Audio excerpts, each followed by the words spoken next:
Hi friends, it's your pal Scott, and now we're going to talk about Professor Dungeon Master's recent review, air quotes, of Heroes of the Borderlands, the brand new Dungeons & Dragons canon starter set.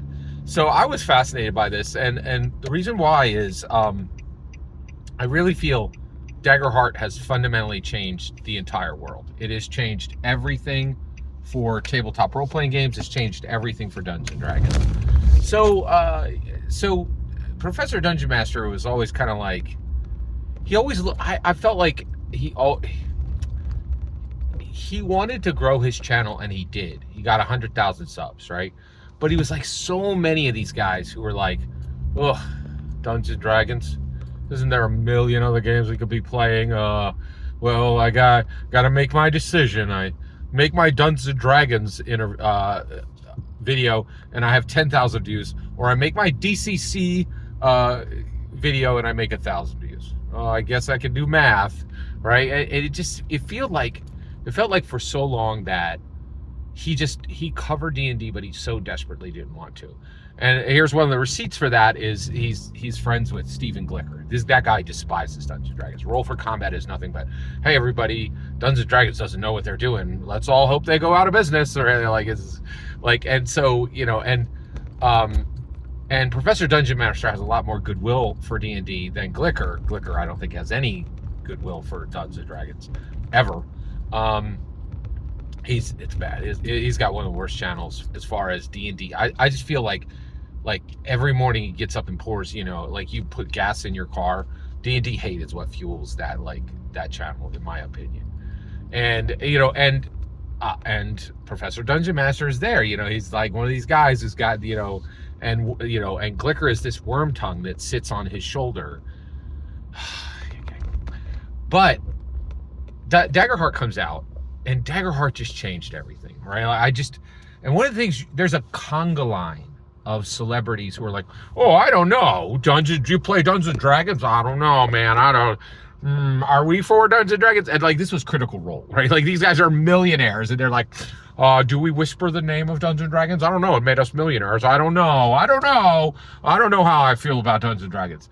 Ginny D had a whole period of this, like, oh, hey everybody, I have that anger you have from the OGL crisis, there's just like this, and you're like, hey, like, and all that is gone. There's just a long line of dudes who are, there's just a very long line right now of guys and gals that are heading right back, literally, to the D&D studios, and just saying, oh yeah, man, we're here. Like, and the reason why is Daggerheart proves something massive, right? Like, the whole world waited on tenterhooks, right? What's going to happen? Critical Role has millions of dollars. They have enough money in the bank where they could take a couple of rough years, right? They just built a game that is genuinely effective. It's as powerful and good a rule set as Dungeons & Dragons has ever built, right? It has massive appeal. It is critically and commercially successful. Okay, this is it. This is the for realsies, D&D killer moment, right? Like, this is everything you need. You need people who have enough business armor to stand up to D&D. You need a successful game. It's everything. And we're waiting for the announcement that Dungeons & Dragons' reign is over, and that Campaign 4 will use Daggerheart. And it didn't. And it changed everything.